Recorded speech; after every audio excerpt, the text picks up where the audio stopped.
If you're looking for a perfect everyday bag that is light, durable, versatile, and hip for the summer, don't miss out on the newest addition to the Knack Bag family of products, the Knack Sling Bag.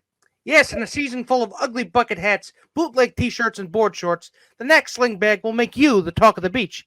It's everything you need in a fanny pack, but improved in a million different ways. It's lightweight, endlessly expandable, and stylish as all get out. Yes, indeed, the Knack Sling Bag is the perfect companion for every adventure. Check out the link in the description to order yours with free shipping on all orders. Thanks to our friends at Knack for sponsoring this episode. If you get a Knack bag, don't forget to post it on social and tag us at ETB Sports. We want to see you enjoying your Knack bag. This is Empty the Bench with Tom Albano. What you have essentially done is you've essentially played commissioner in Madden NFL and franchise mode, and you've just essentially flipped Baker Mayfield around 74 times in the span of a week. Nick Morgeson. Are you kidding me, Mark Spears? You're going to put your credibility on the line as an ESPN NBA reporter, and you're going to come out and say that the Warriors are interested in KD after the way he left Golden State? Are you kidding me? And Nick Federa.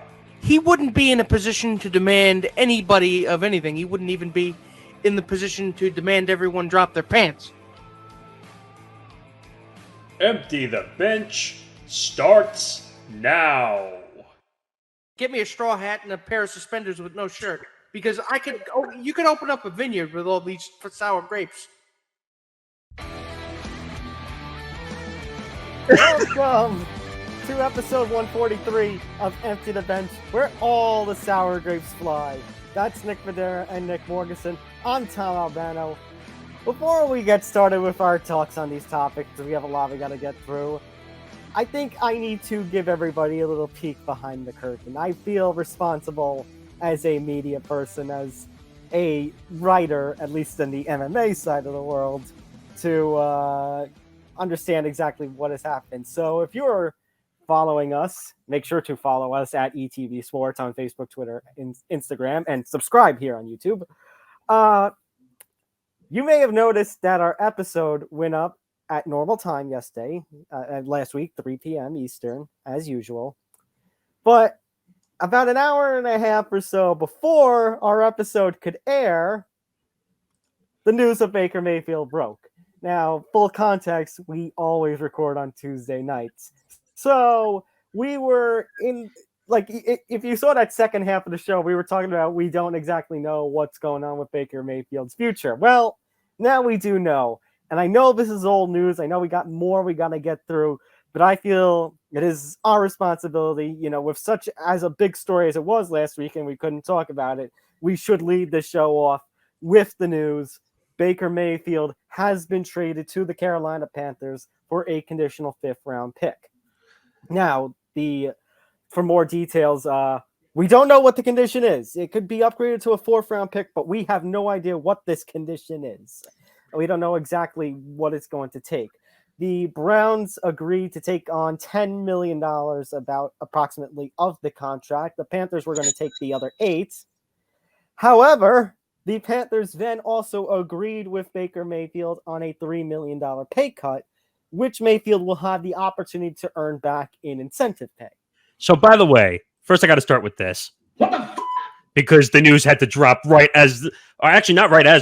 an hour and a half-ish before our episode actually came out. That's why we had the notes everywhere of this was recorded before Baker, so... Wait a minute. We are the Dewey defeats Truman of sports podcasts. But I was going to say, usually I can't say this about ourselves because it doesn't happen, but congratulations, we played ourselves.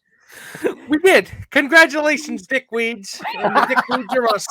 Wait, did someone say... Congratulations, Dickweeds. What he said, yeah. Although that would be a really interesting store to go to. Dickweeds are us. I mean, the way the story breaks, and I'm just like, well, it's in perfect Baker fashion because we've been talking about this for a long time, and obviously this comes off the shoestrings or tails or whatever you want to call this story at this point because there's so many names you can call it. That we're still waiting for a decision. For Deshaun Watson. So we're going to have some fun with a report that came out in a little bit that a certain suspension might be on the way. And if it does, and if you go on my social media, and Tom saw it when I wrote it out, that there's going to be a fire episode in the wings. If the next part of the story comes true, yes. But Yes. let's talk about this portion of the story first, before the news of the last 24 hours involving Deshaun Watson broke. All right, but just on this story alone, Nick Morganson, I hate to tell you so, say I told you so, but I told you so.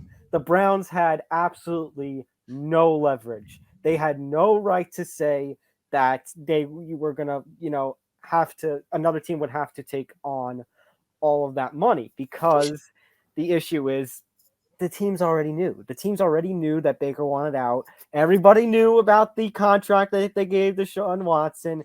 Everybody kind of knew about the sour grapes between Baker and the team. That the Browns thought they could have some say.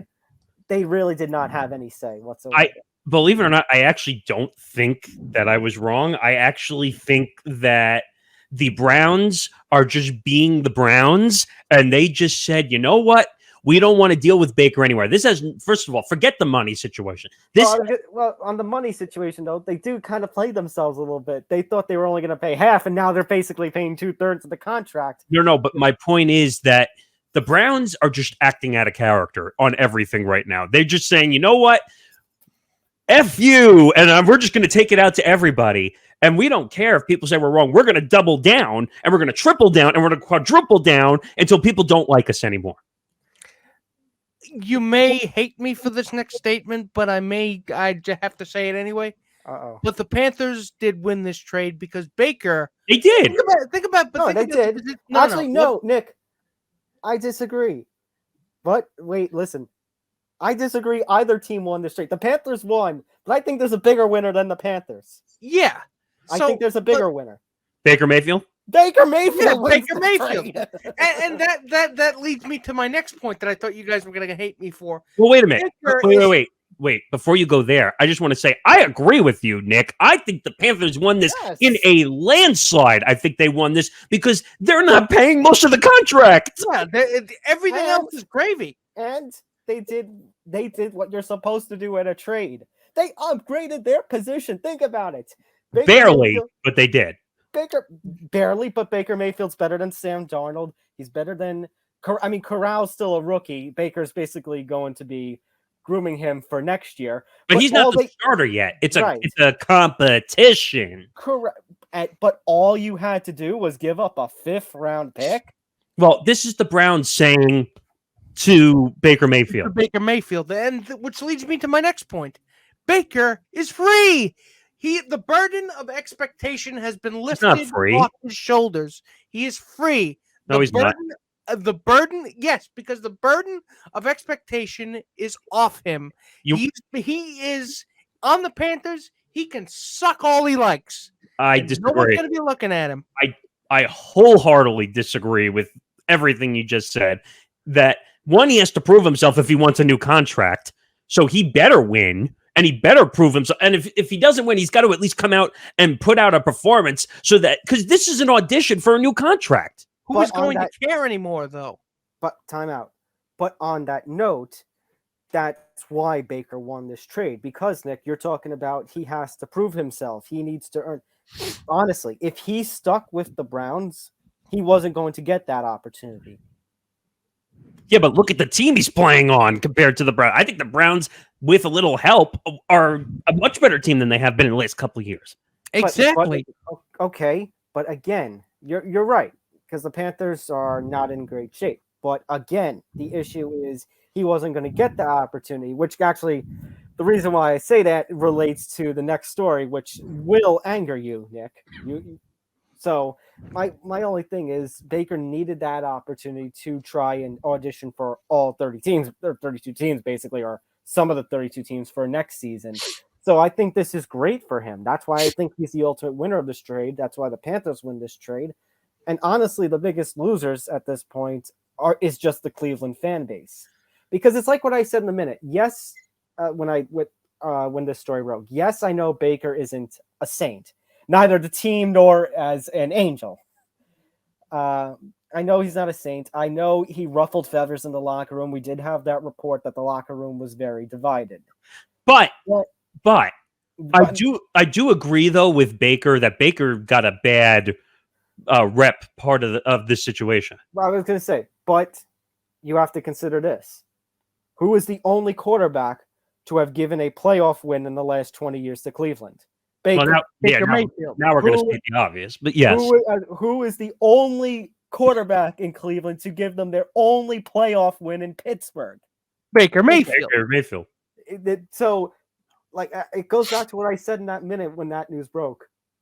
The Browns took that 2020 season for granted.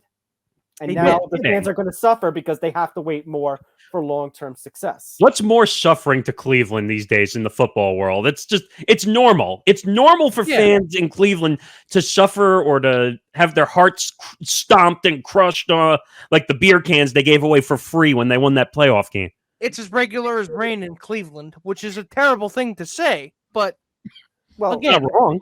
But also there is also the note that Baker Mayfield supposedly pushed through with the torn labrum, and that led to some problems in the locker room, including with one OBJ, which led to the trade that OBJ got to the Rams. I mean, the release which led him to the Rams. Here's what I'm going to say on that one. Was Baker playing through the torn labrum stupid? Maybe. Yeah.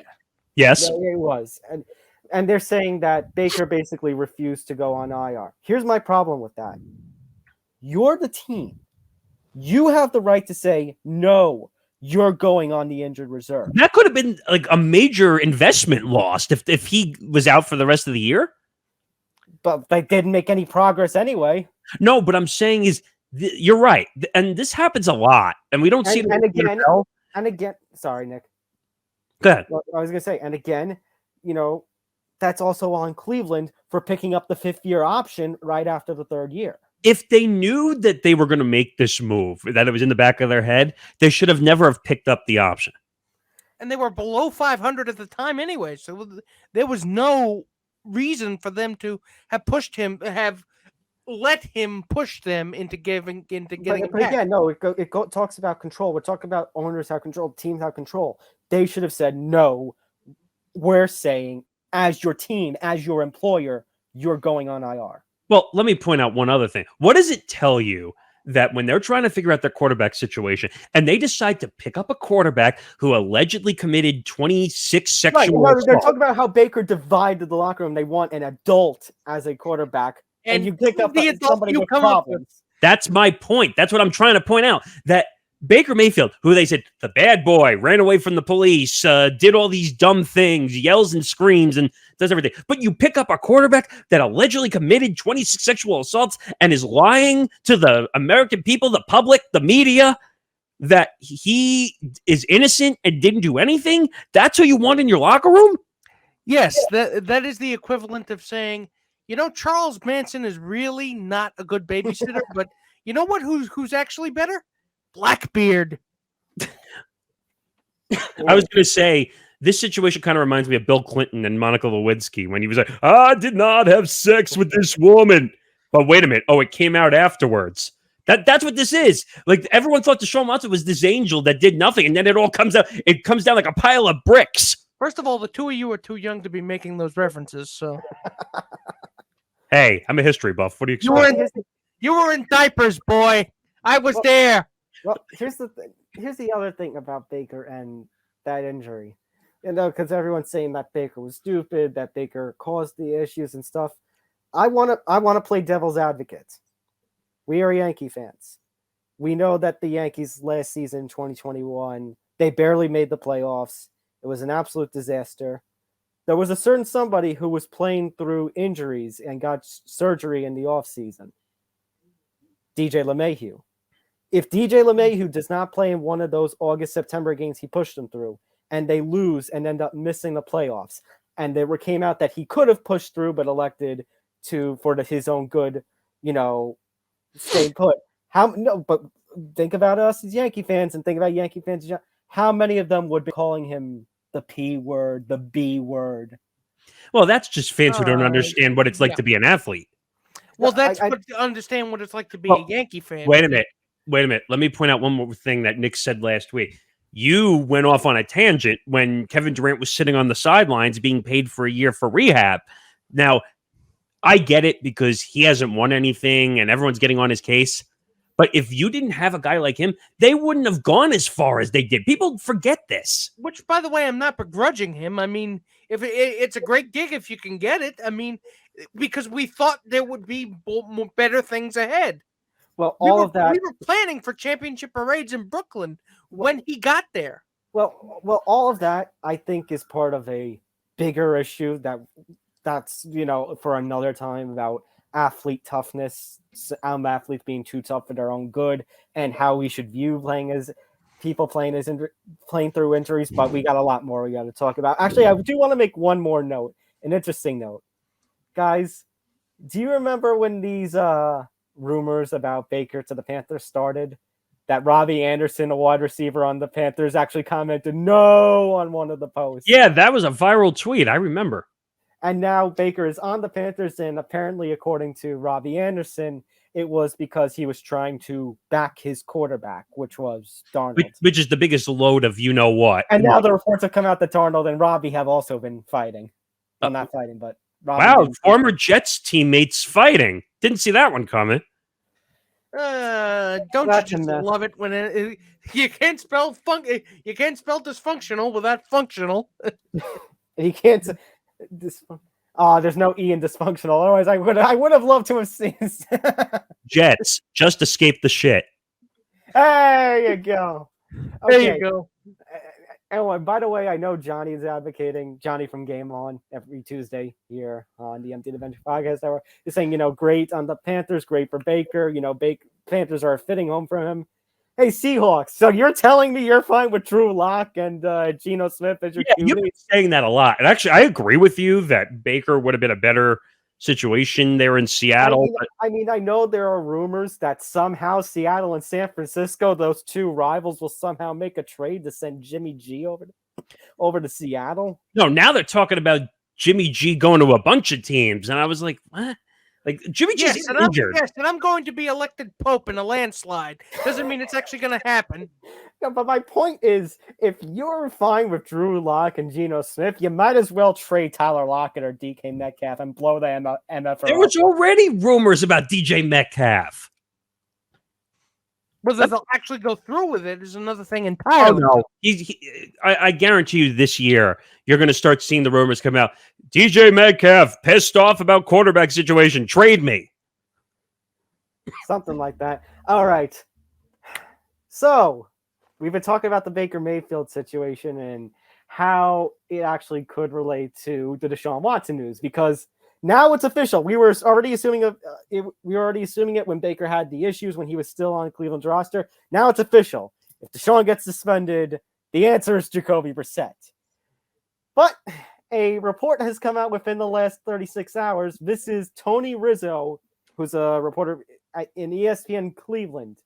No, not Anthony Rizzo. Tony Rizzo.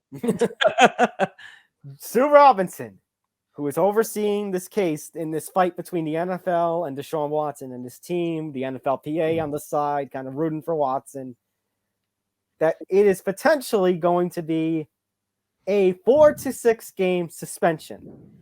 Some context for you all about the suspension. That is the similar kind of length that Alvin Kamara is facing for this season for his assault during the offseason. That is shorter than DeAndre Hopkins' suspension for PEDs, and that is shorter than Calvin Ridley's 1-year suspension for gambling. Excuse me for a second.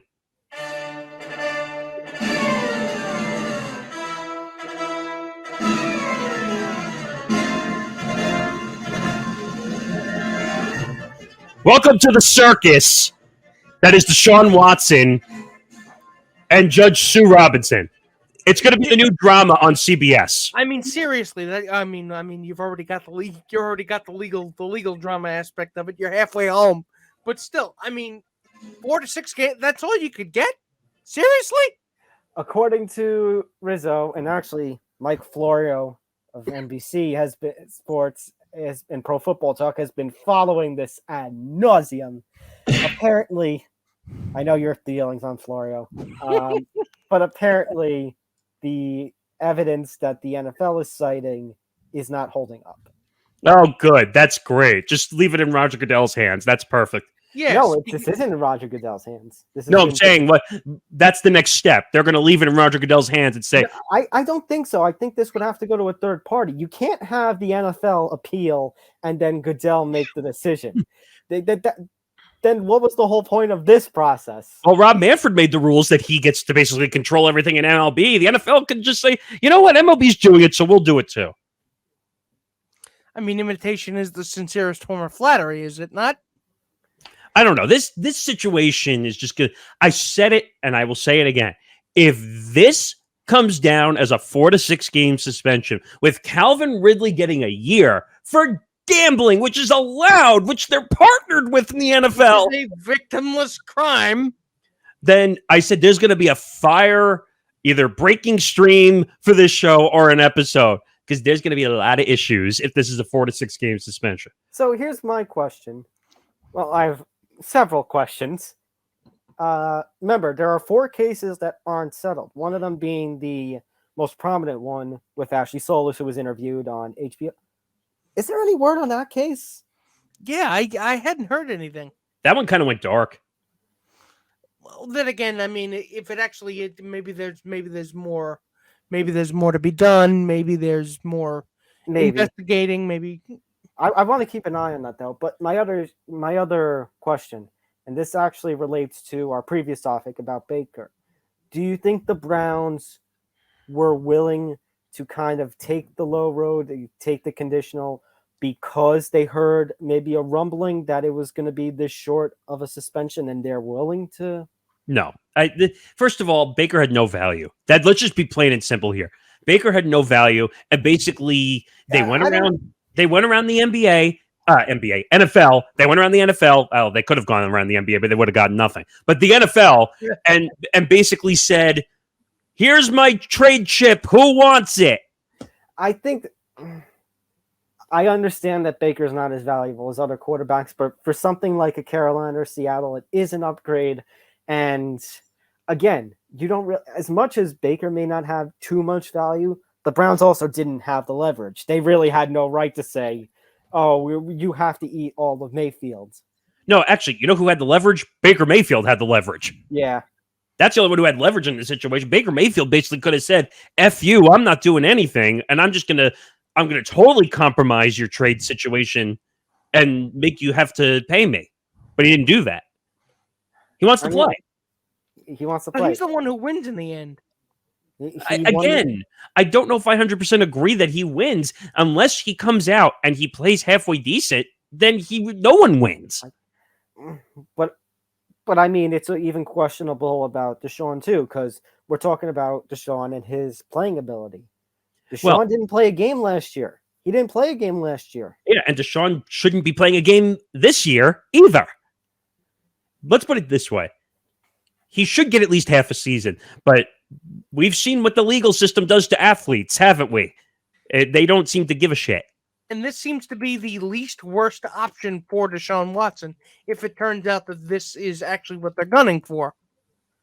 They're going to treat this like an athlete where they're basically going to say, here's a suspension. We're going to make a deal. We don't care about what the court of public opinion is.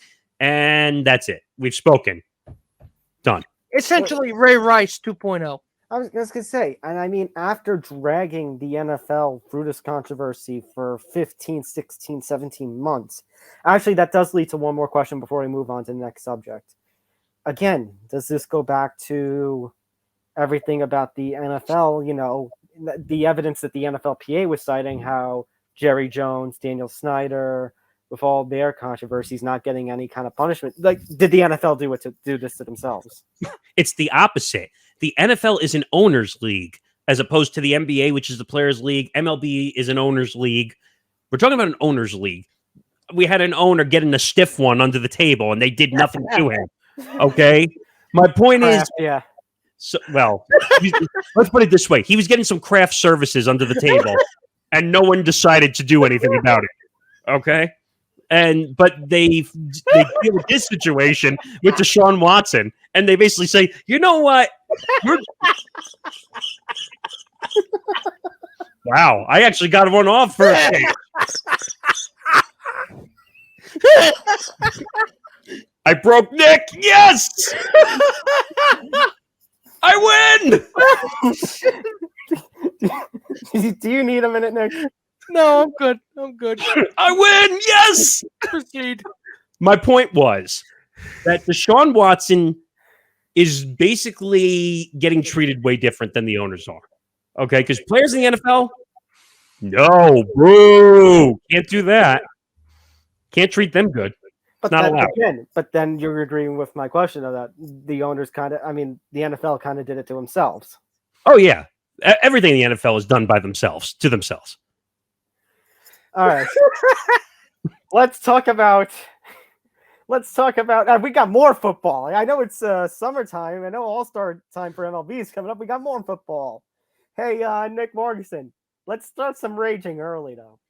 I want to see your reaction to this.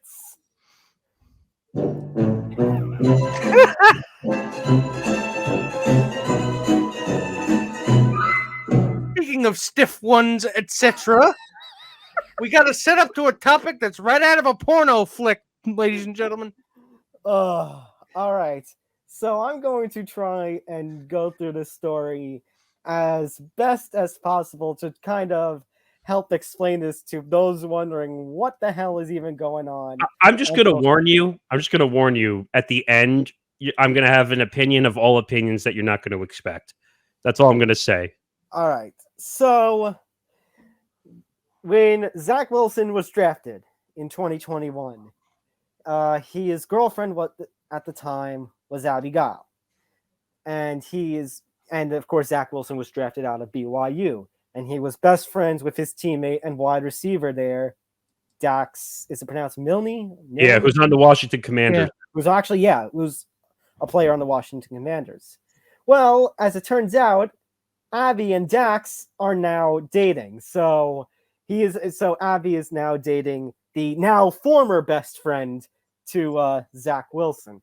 And people were coming after him because, you broke the bro code. You're dating the ex to your best friend. You're dating your buddy's ex. Well, wait a minute. Were they friends though? When it doesn't matter according to bro code. You don't do. If you're not friends anymore, then how is it breaking the bro code? Well, according to the law, no. American Pie, this is what happened. No, Nick, I'm saying those two linking up cause. But were they friends when the others linked up? That's my question. I can't give a confirmation or a denial. I can't. So here's what I'll say. If they were still friends, yes, that's breaking the bro code. If they were not friends anymore, she can date whoever she wants. I'm going to go under the assumption, though, of yes, that because I don't see how the two of them wouldn't be best friends anymore if something like this didn't happen. Okay, then there's no bro code broken.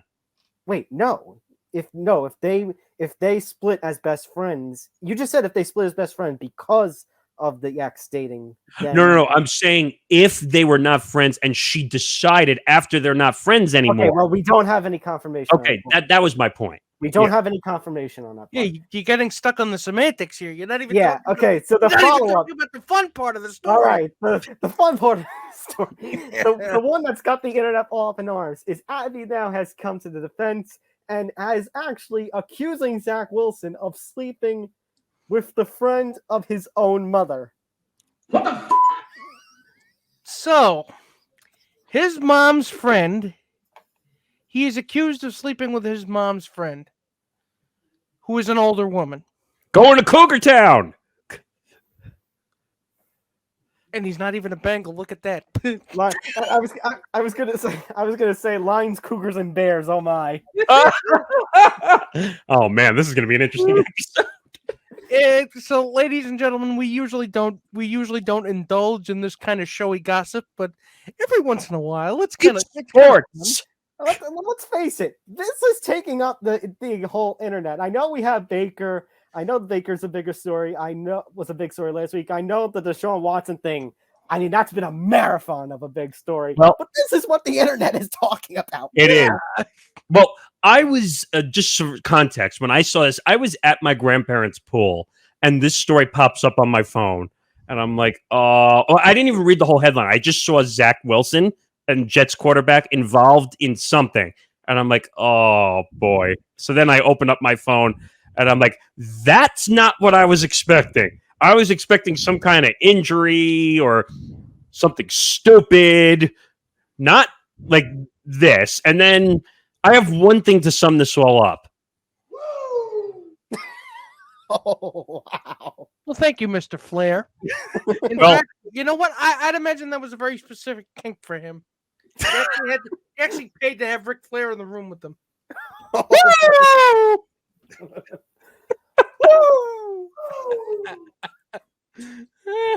Wow, we're really off on a tangent today. Well, Mr. Morganson, you are Mr. Jets, so I need to hear your full thoughts on this. So I told you I was going to have an opinion. Should we tell the story first, and then I'll give you my groundbreaking opinion on what I think should happen? What do you mean the story first? No, just talking about how this all... So what you were talking about was on Instagram, she responded to somebody else's post and said that he was sleeping with mom's friend. That's how it all came out. Yeah, and the internet, instead of turning against him, everybody's having a freaking laugh. The memes are hilarious. People are going on like this is like people are now calling him the GOAT. Well, it's true. They are calling him the GOAT. I think I even called him the GOAT on Twitter, actually. But my point is, this is the new crying Jordan meme on social media. Well, him in the three-piece suit. And, it's like he's getting ready for his mother's book club night. Ugh, I I can't. The problem is... What are we reading? Oh, the Scarlet Letter, 50 Shades of Grey. I guess you Into the Kama Sutra. I guess you could say he... Wow. I guess you could say he actually scored on this one. Oh, There's going to be so many jokes coming out on this. The top jokes and memes in sports right now on Twitter are Zach Wilson being the GOAT for Dane Cougars and Brian Windhorst. yeah. That was actually that should be the one we're using for Zach Wilson now. Which way is he going to go? Now, why is that? Now, why is he sleeping with his mom's friend? Reportedly, because we don't know. Reportedly. And it's his mom's friend and not his friend's mother. Oh my God! Imagine if it was his friend's mom. No, that was going around as a joke on social media. Like, how many times do you think people confused that when they were saying it? I initially thought it was, and I'm like, what kind of 80s teen sex comedy am I watching here? No, you're watching. That's where the show Cougar Town came from. Oh, God. The thing is, and I know we have a lot to get to, so I'll make this opinion. And when I said this to Johnny and Hank when I was producing Game On the other day, they thought I was a delusional maniac. So my opinion is cut Zach Wilson, and I'd rather go 0-17 this year. You are delusional. What? All for this?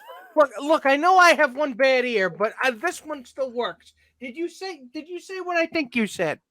I'd rather go 0-17 than have Zach Wilson. That's what I thought. You're insane. I don't know what you're smoking, but please stop doing that. No, I would. I want another quarterback. Zach Wilson is not fit for New York. Everyone is having. Wait, Nick. This. I mean, it's tough. It's tough when we have a story similar. You know, when we got the Deshaun Watson stuff going around, but people are having a laugh at this story. No, I'm laughing at it, but I just don't want him in New York anymore because I don't think he's fit for New York. Over this, though? I don't think he's fit for New York. And Nick, it's already July. The season's only a couple months away. Do you want this headache in a New York locker room? How does this affect the locker room? Yeah, how does this affect the game in any way? It's a distraction to the locker room. A distraction. They're probably high-fiving him, Right, too. they're probably high-fiving. I'm laughing at this story for sure, but I just don't want... He's probably at the head of a conga line right as we speak. But do you want okay, let me put you in the shoes of Zach Wilson. Do you want the New York media coming to you every day and saying, "Hey, what were you doing today on your free time?" Which is a good point, but okay, it raises a good point. But you know what? What if he has a laugh about it each time or brushes it off each time? Then he'll be fine with the New York media. But the problem is, as long as he gives good sound bites, he could be and plays well, and at least plays decent. If he plays decent and gives good sound bites, he could murder a child and they'll still. Hey, believe me, they will still like him as long as he gives them good quotes. Believe me, I know journalism. I know how sports journalists work. Stop that. That's horrible. Say that he kills somebody if he plays well. Come on. It's horrible to say that, but it's also horrible to say you would rather watch your own team go 0-17 than have this quarterback. New York football is in the crapper to begin with. Okay, come on. Are you sure you're not actually Puritan and didn't tell us? Nick, have you actually time traveled from the 1620s to here? Okay, Nick Morganson. Then can I play devil's advocate and just be crazy myself? Yeah, go ahead. Would you do a Zach Wilson, Daniel Jones trade? Oh, that's interesting. Well, we'll take Wilson. Would you agree?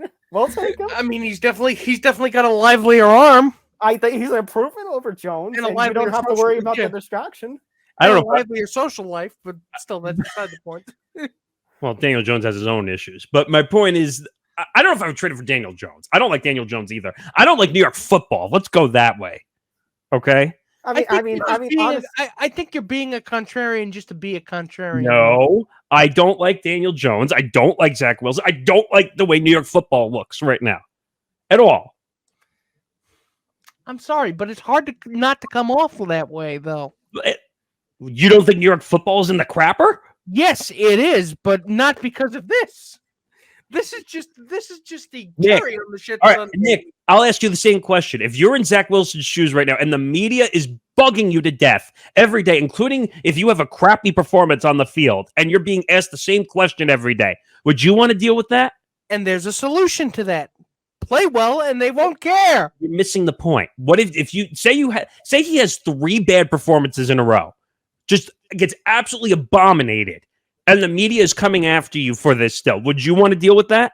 No, but then it's fair game. The way to do it, the way to get around it, play well. Nick, can I be real with you?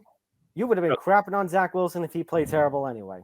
Well, that's a good point. But because I don't like Zach Wilson, I thought Zach Wilson was a terrible pick for this team when they took him out of the draft. To be fair, Zach Wilson is not even a level 1 quarterback where he was drafted. Same thing with Daniel Jones. Both of them. First round, you mean? But I'm talking about at the top of the peak of level 1 type quarterbacks is what I mean. Like he's not at the top. Like they both got overdrafted. In other words, you're saying you would have rather Fields or Lance or big time. They had more value. Trey Lance, first of all, is stuck in San Francisco and can't even get on the field. Yeah, he's in limbo because the 49ers haven't traded Garoppolo. Can you imagine Trey Lance was in a New York Jets uniform? He would be playing and owning, in my opinion, right now, compared to Zach Wilson. But if he had slept with his friend's mother, then you would have had a problem with it. All right, enough. Moving on. So more people are going to get a golden ticket like it's Willy Wonka now. Because according to Roger Goodell, this will be the final season that DirecTV will have the exclusive rights to the NFL Sunday Ticket. He was quoted as saying in a recent interview that the future of NFL media rights is in streaming. It is worth noting the Thursday Night Football games this year will only be on Amazon Prime. They won't be on any network station. I mean, when you get a 10-year, $10 billion deal from Amazon, I could totally... I hear it in the distance. Wait. Yeah, just checking. And by the way, I think Roger Goodell was basically was talking to Aaron Rodgers also. RELAX. He's basically watch a football game on Amazon Prime. No, but he's basically saying, relax, no big deal. We're just going to rake in all the money. We don't give a shit about the fans and what they think. And you know, I would go ahead. I would put an adjective in front of there. Older fans, which is still a problem. I think the younger fans will adapt a little bit more. Yeah, but again, you're asking fans to buy an extra device of streaming. It is a problem. You're right. It is a problem. You're forcing the fans to say, hey, you want to watch our product? You have to go out and buy a tablet or a device. Right. For the older. Now, if those of us who are younger fans who already have these services for everything, no big deal. It's a win for you. It's not a problem to me. It's a problem to our older family members. My father, maybe your father's. Well, the one difference is my father has everything. He's got Amazon Prime, he's got Hulu, he's got Netflix, he's got everything. So it's a one rare. So let's talk about the Sunday Ticket a little bit more. So according to reports, there are 3 major players right now. Actually, the 3 major streaming. Amazon is in the running and has made an offer. Disney is in the running and has made an offer. I don't know if that's Disney or Disney as in ESPN Plus. Disney. It's going to be ESPN Plus, probably. I assume that.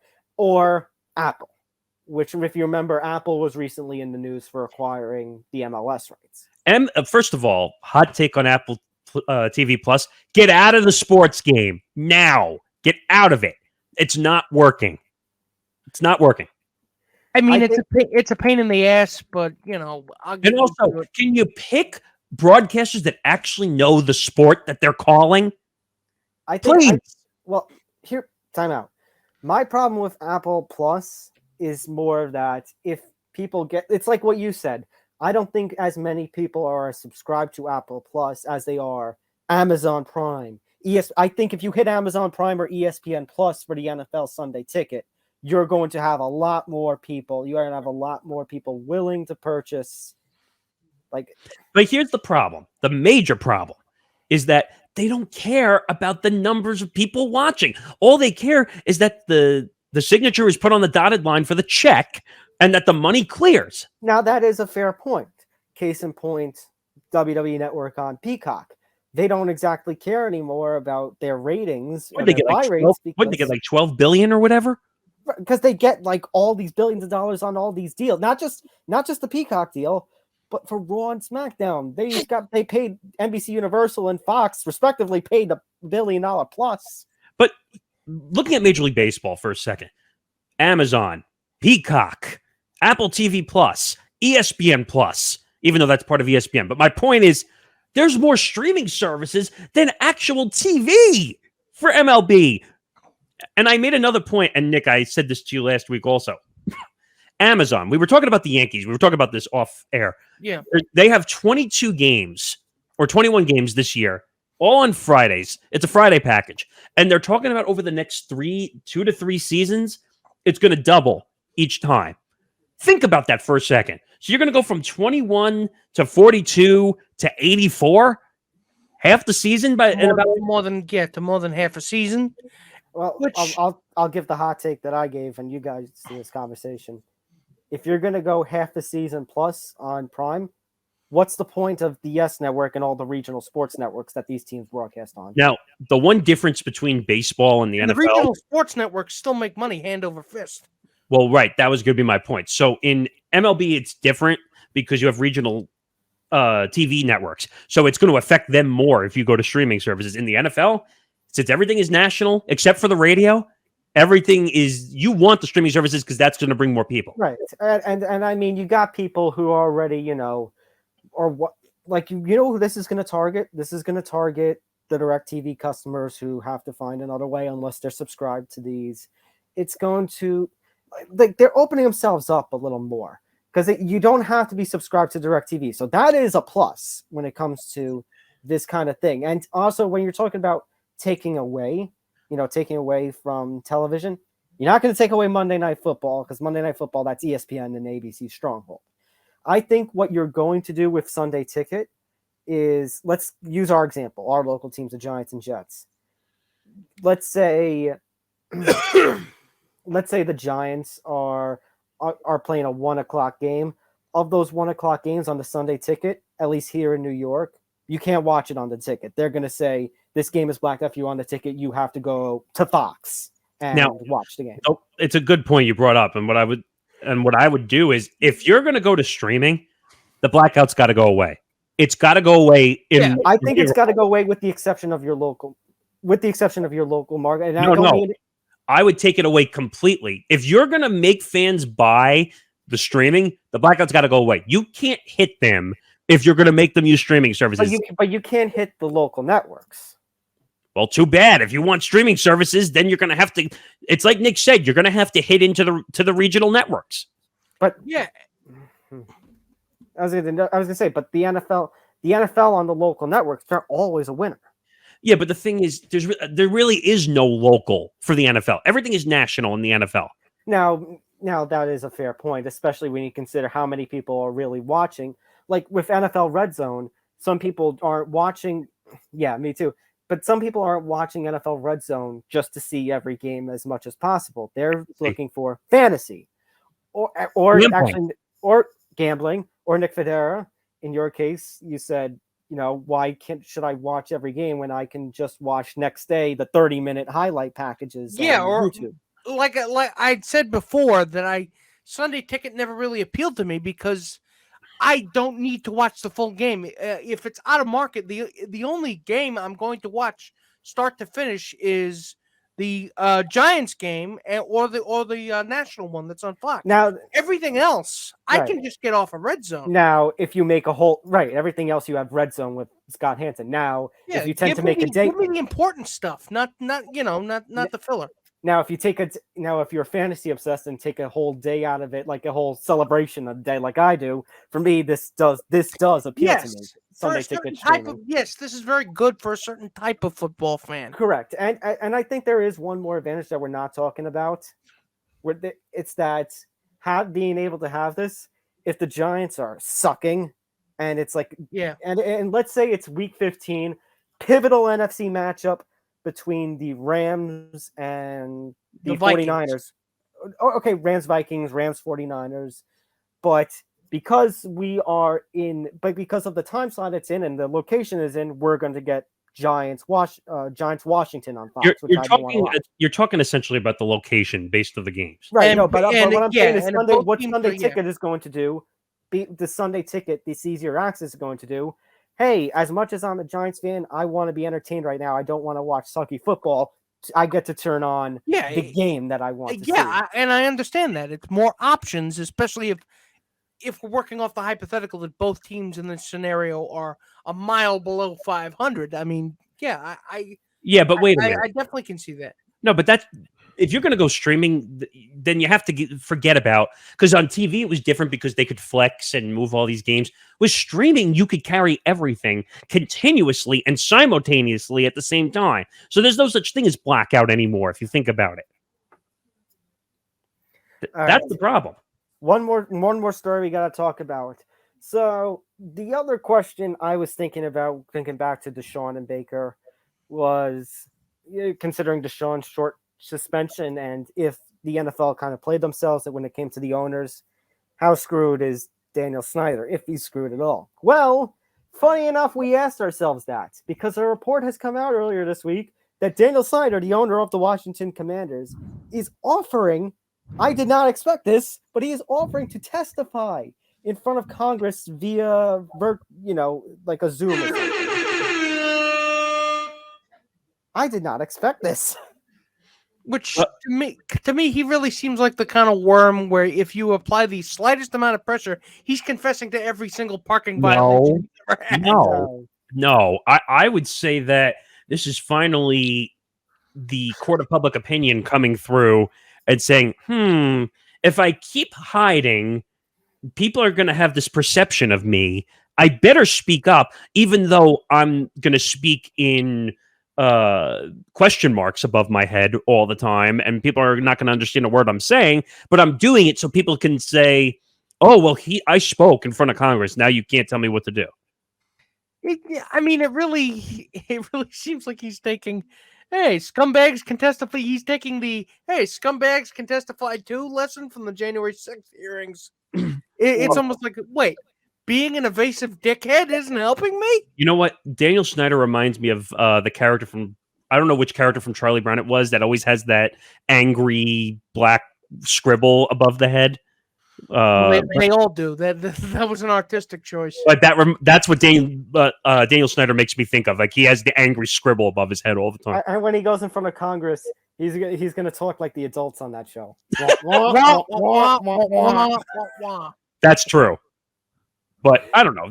It's about time he spoke up, because he kept saying, I'm just going to hide. I'm in the owner's club. I don't need to do anything. All right. So that finally does it for all the football. Shout out Marshawn Lynch. I don't have any Skittles on me. Oops. All right. It's time to move over to the Wall Street Journal. Yes, the Wall Street Journal somehow is taking up 2 spaces on this week's episode. The first, we have to return to the scene of Vincent Kennedy McMahon. Oh, no. So, do you remember last week, guys? We talked about, not last week, but last month we were talking about Vincent Kennedy McMahon, the $3 million, the NDA, all of that. Well, as it turns out, according to Morton, but they've picked up they found out 3 more of the NDAs. So now it's 4 NDAs, 4 women, and it is a total of $12 million paid in hush money over the last 16 years. It's like a never ending round of Showcase Showdown on The Price is Right. Actually, I could break this one out for the first time in a while. FBI, open up! No, you'd be wrong in that, because even though he's paid the equivalent of how many WCWs is that? 4, maybe 4-ish. 4, maybe 5. 3 get 1 free, Yeah, or 4 get 1 free. Oh, God. Wait a minute. That reminds me of the Jesse Rogers interview. 6, maybe 5, or 4. It's 3 WCWs plus, you get every other wrestler after 1999. Oh, God. You get the WCW 2000 roster. Yeah, that's exactly what I want. I just looking at this whole situation, it's just like, all right, like, Vince, like, we know you took your power too much to your head. Now it's coming back to bite you. And there are reports that, remember when Vince made that very weird appearance on SmackDown the day that he... Oh, you mean the 30 seconds that he was on Fox? Yes, where he's trying to say, I did it, but, or we're all in it. We're all in this together. We're all in this together, as in you guys are my human shields. Apparently, he was in high spirits and came backstage, and he's like, "Fuck up." That's what he said. Exactly. So, which is basically him saying to the crowd, "Hey, if the FBI comes into the arena, just tell them I'm not home." So there were reports. So you can look up the information yourselves about these women, but the biggest payment of which there's actually a payment bigger than the $3 million that we previously discussed. There was a $7.5 million payment given to a former employee, a former roster member. Oh, wait, was this the advances that were denied? Basically coercing this woman into oral sex, and then when she refused any more advances in 2005 was demoted, and eventually her contract was not resigned. God, what is this? Like, and apparently she and an attorney came to the McMahons in 2018 and got the payment for this for the silence, essentially. Wait a minute. What is it with creepy old men and money and doing things for money? Welcome to corporate America, ladies and gentlemen. Mr. Morrison, I know you're new here, but you'll get used to it.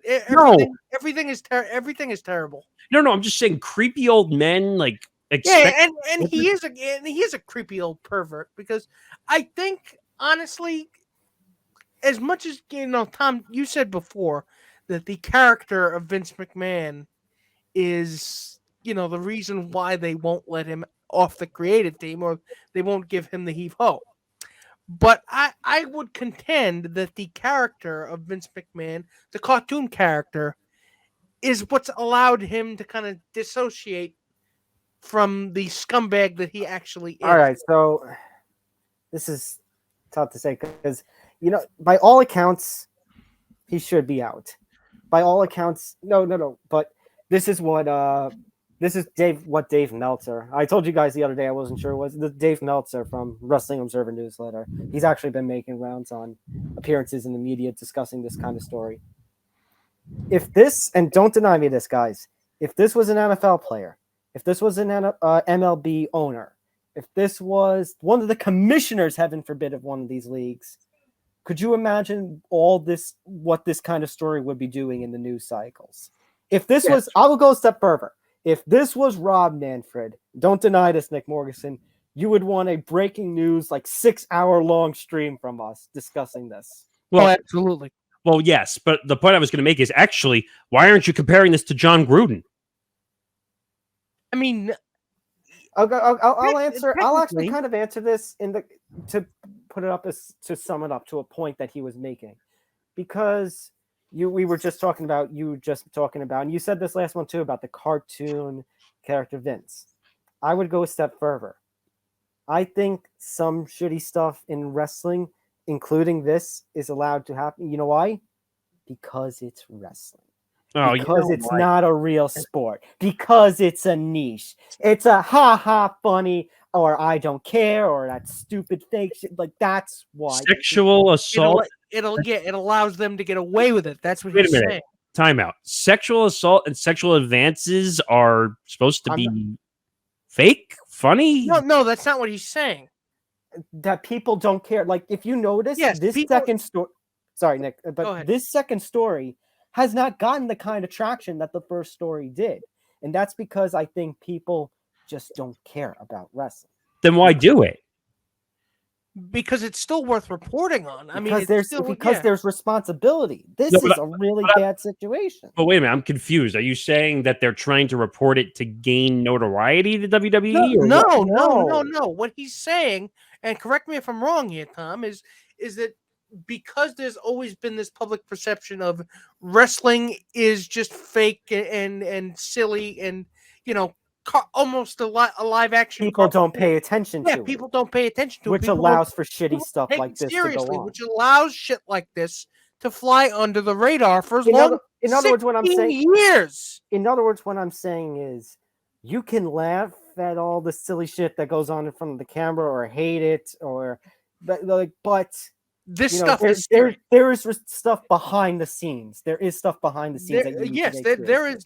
That's why I love Dark Side of the Ring so much, because people were talking. So it's there is some seedy sordid shit going on behind. But I feel like that's a misconception at times, because when people say it's all an act or it's out for entertainment, I don't want that stuff, especially this that Vince is doing, to be thrown in the background if it's something serious. And it's precisely that perception that has allowed that to happen. That's the point, Nick. Yeah. I don't know. Point. Do you understand what I'm saying? Oh, it's almost like you're talking about the villain role in a sense, then, right? Yeah. Well, let me put it to you this way. Let me just sum up with my point. As much as this is damning, because now we're not talking about the debate of company money versus personal money. This first woman, coercing. Now we're talking about forcing some upon themselves. Now this is crossing a bigger line. This crossed the line several different lines ago. So, but not sure anything's going to happen. You know why? How many sponsors have you heard pull out of WWE program? Zero. Have you heard Fox or NBC Universal pulling out of WWE? I'm surprised by that, because if, like you said, if this happened in the NFL, because Meltzer said this, as much as maybe they're aware of this story, look again. We're talking about, we just mentioned Fox and WWE about the $1 billion deals. Look at the business that's going on. No, I get it, and also we're talking about gambling and all that other stuff, the cryptocurrencies that are involved in sponsors. If one of these sponsors, I'll give you another example in the wrestling world. A few years ago, they were going to do a women's battle royal and name it after the Fabulous Moolah. Fabulous Moolah, legendary professional wrestler, long-time women's champion, 20-something years, going back to the territory days of wrestling, had some very serious, shady shit. And when fans put the pressure on Snickers, who was the sponsor of WrestleMania that year, to put pressure on WWE, they did. And when the sponsor put the pressure, they gave in and dropped the name.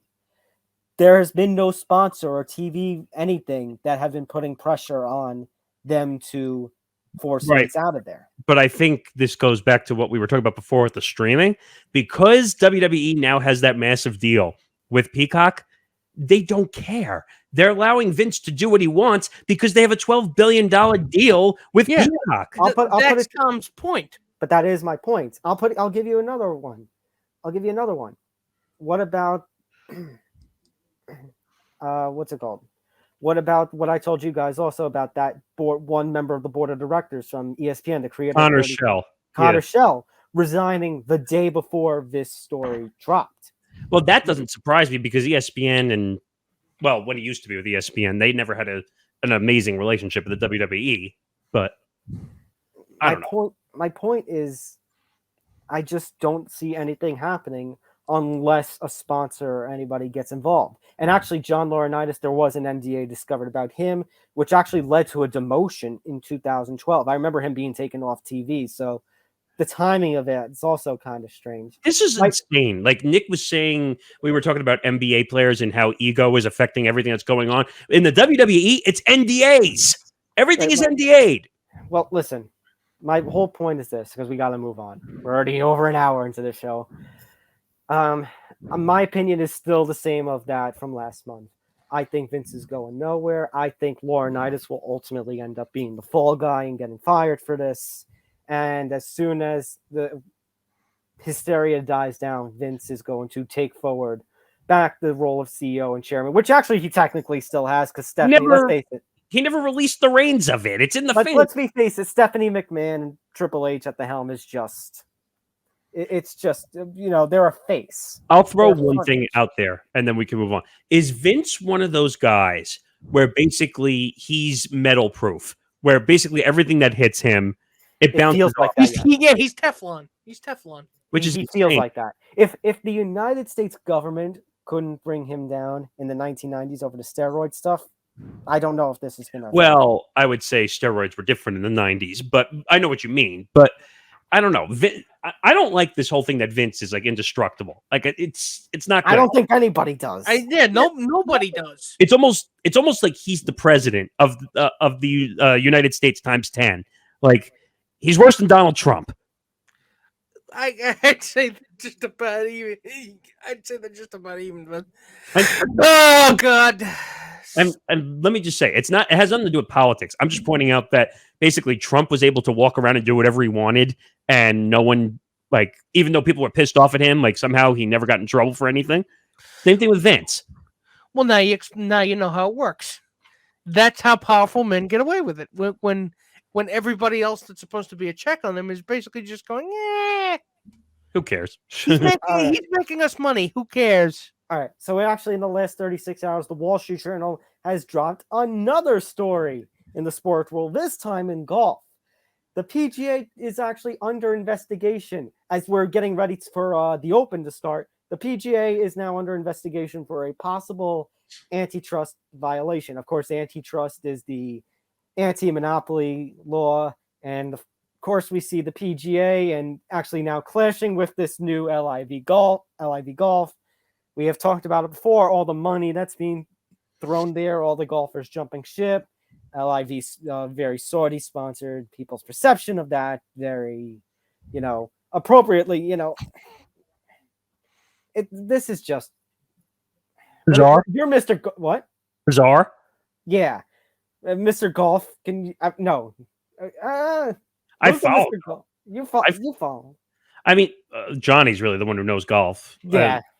But my point, this story is insane. First of all, Jay Monahan, the dumbass commissioner of the PGA Tour, who keeps putting his foot in his mouth every time he speaks, saying that, well, I don't like competition, so I'm just going to ban everybody who goes to the LIV Tour from the PGA Tour, which, by the way, I'm surprised there hasn't been a bunch of lawsuits by some of these PGA. Well, now you got the government looking into this.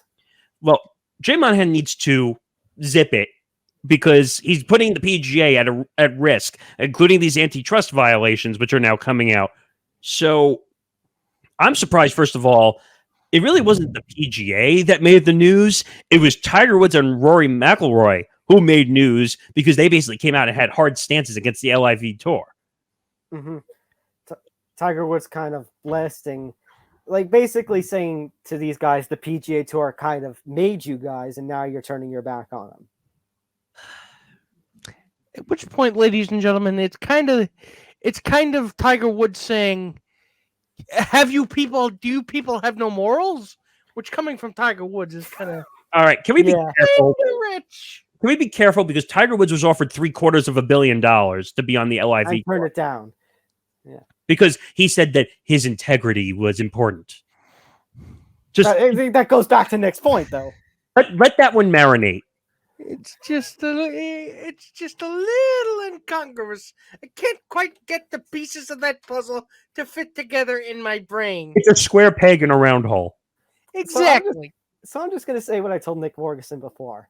Remember, because this is an open, anybody can partake. The PGA has no exclusive rights. The majors, just so people understand, the majors are not, what's the word I'm looking for? PGA exclusive. Right. So basically anyone could compete. So okay. Imagine if an LIV golfer comes in and wins this tournament. And that very well could happen. You have Phil Mickelson, you have DeChambeau, you have all these guys who went over. It could happen. And you know what? I hope it happens. I hope it happens just so Jay Monahan could have to bury his ass in one of these guys' butts. On one hand, I'm not exactly a fan of how LIV is getting its funding. On the other, I want to see chaos ensue. That's my point. Yeah, it's like I don't like either of them, but I would like to see them destroy each other.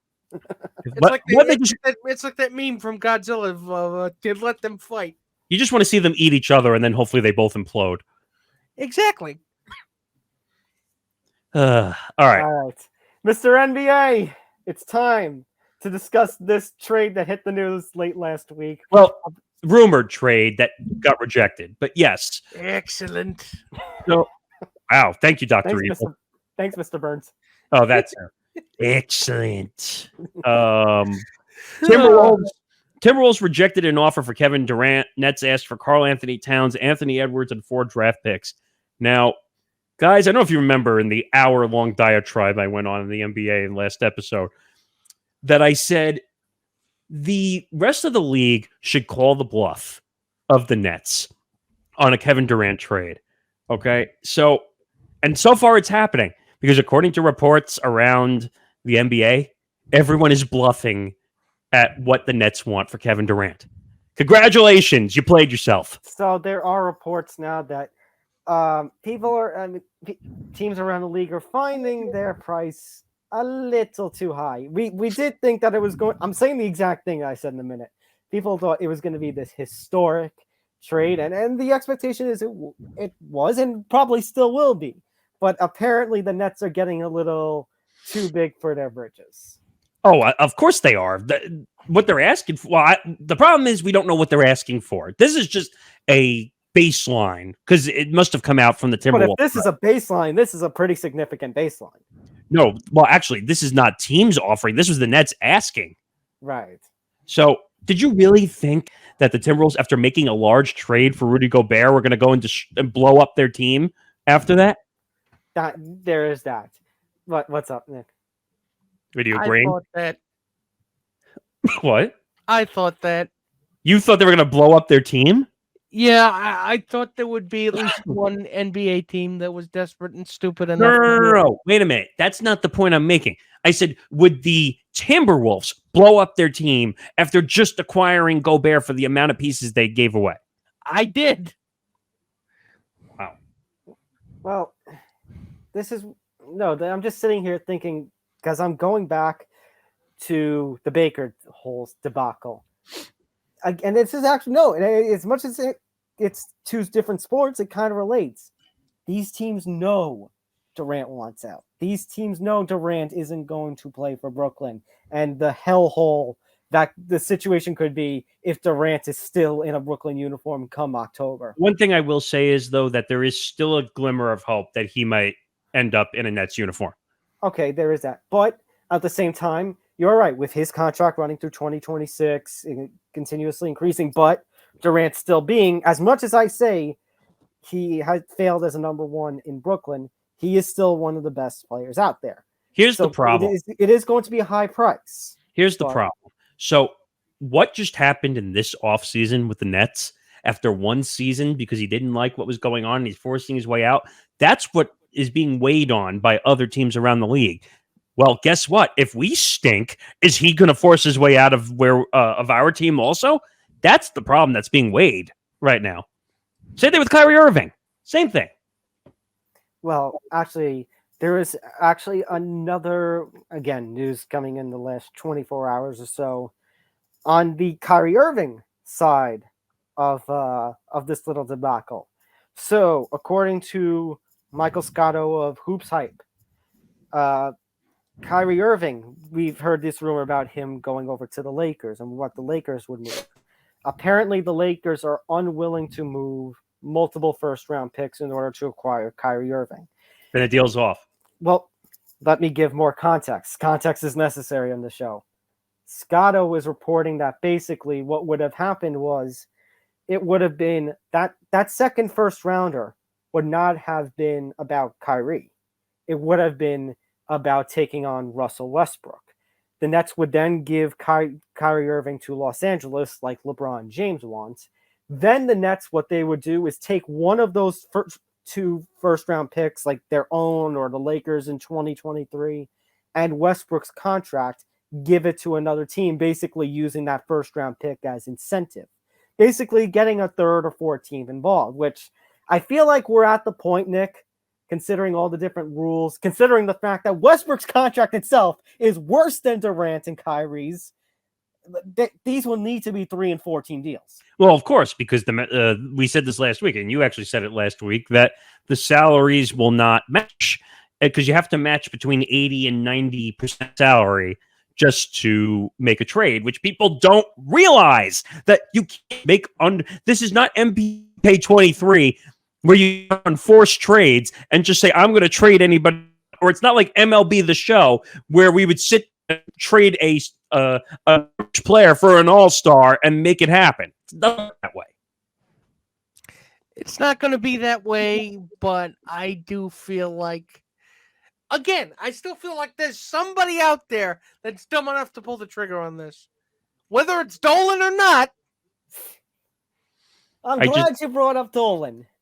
That leads to our next story.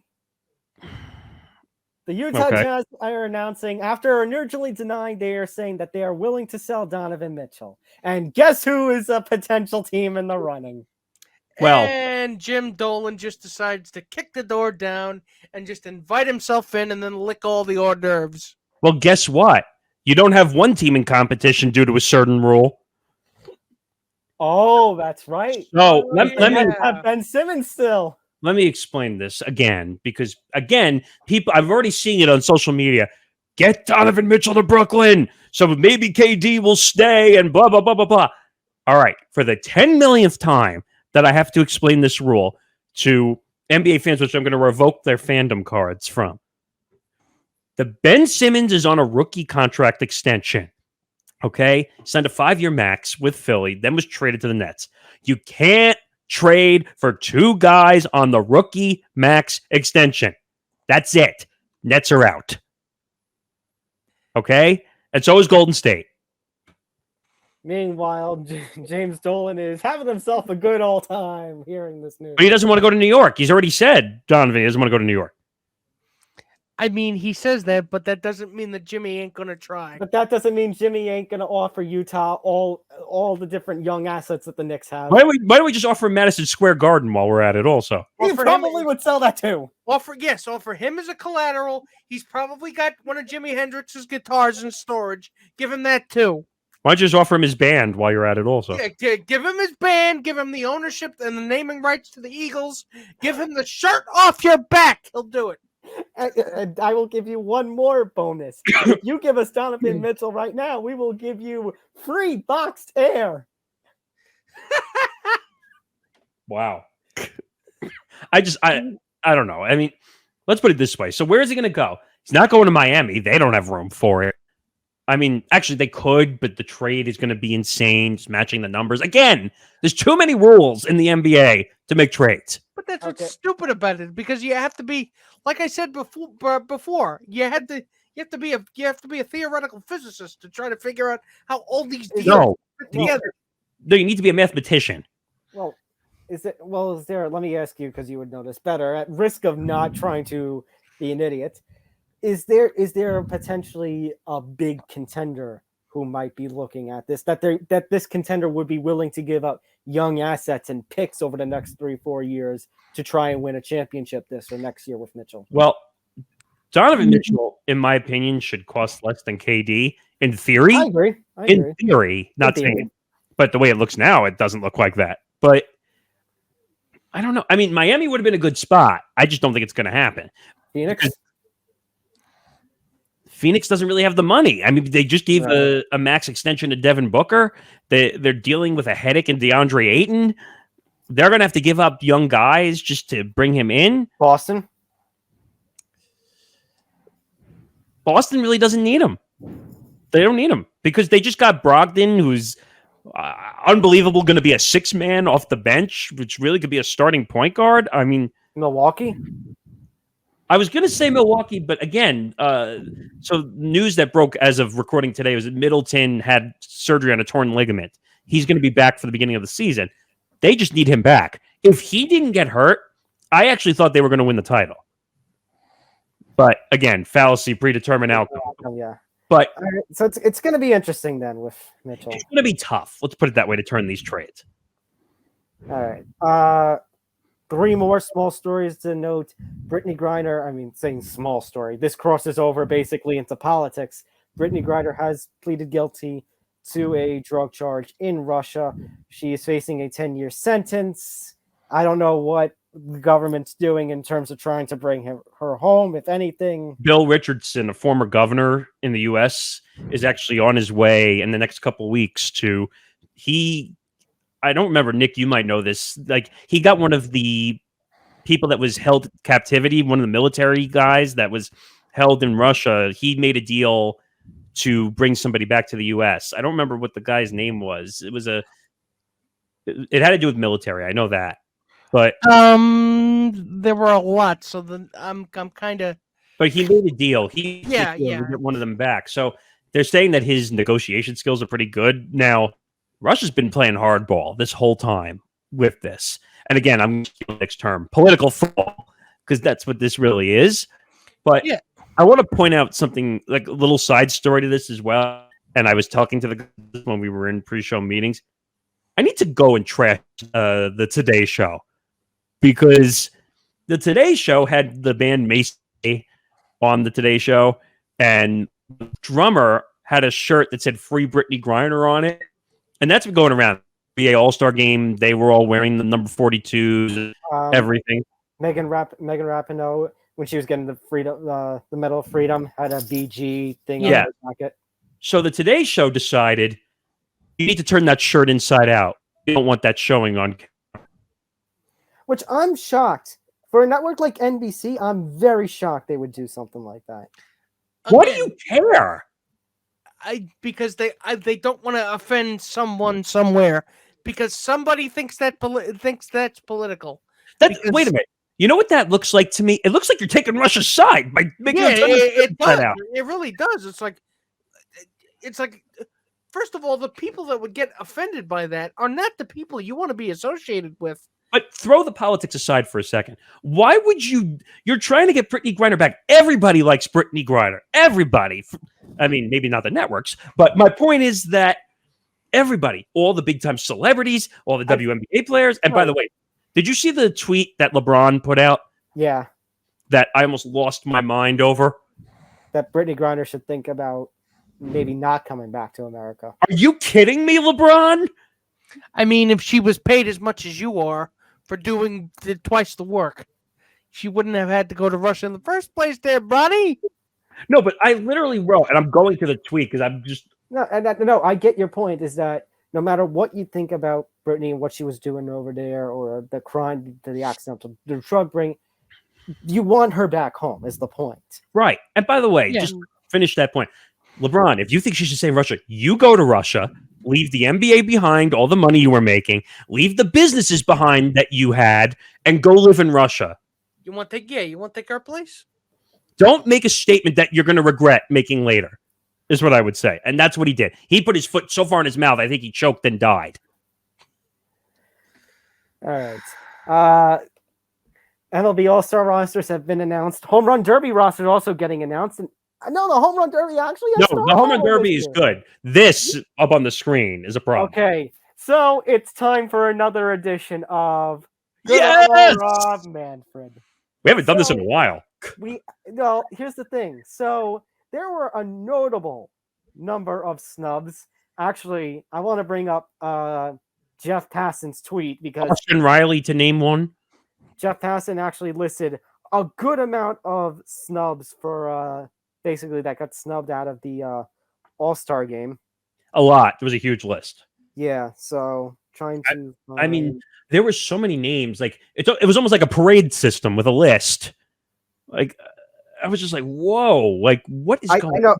I know. Ty France, the first baseman, utility infielder for the Seattle Mariners, got snubbed. I still think the voting is effed up though. But here's the whole list. Most egregious All-Star snubs, and he's just naming them: Carlos Rendon, Will Smith, Ty France, Tommy Edman, Dylan Cease, Zach Wheeler, Brandon Drury. Brandon Drury's having a quiet but a little more of a successful season. Hey, Yankee fans, you remember that name? Yeah. Josh Bell, Devin Williams, Aaron Nola, Riley, Nimmo, Reynolds, Schreiber, King. I know the Yankees have a notable number of All-Star spots, but I'll throw one more at you. Jameson Tyone. How about King? Michael King. I mean, there were a lot of names that were snubbed. I mean, but now here's where the issue comes in. It seems like, I don't know, is MLB doing the last chance vote? I didn't see one. No. I think the legacy selections replacing that. Oh, wait a minute. Let's be clear about something. It was a commissioner's office vote. And that's why we have the lame Rob Manfred thing here. I mean, are you kidding me, Rob? You're telling me just because they're retiring at the end of the year, that's why you're putting them in? Here's what I say. I don't mind Albert Pujols participating in the home run derby with Molina throwing to him. And I'd say Miggy Cabrera, you should also do that if Albert Pujols is participating.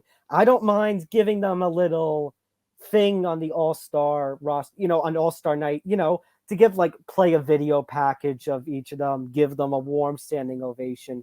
But to take away from a lot of people who deserved that All-Star thing just because you want to honor them. I have one. You can bring them there to honor them anyway, though. You don't even have to do that. I have one point, though. I have one question. Is Miguel Cabrera technically the one guy for Detroit or no? I don't know. Let me go. Because that's the rule. People forget that now. Right. That's part of the reason that we have these snubs is because all 30 teams have to have some. Do you remember when we were younger? You would see teams like Kansas City getting you would have nobody on the roster from Kansas City just because the rules were everybody who were voted got in. Right. I do remember. Also, no. Gregory Soto got in as well from Detroit. Because I was going to say. He was having a good season. And I was going to say, if Miguel Cabrera was the only one, he would have had an excuse. But there's no excuse here. Yeah. And I guarantee you there's got to be at least a few Cardinals that made it. Yeah, there were a few.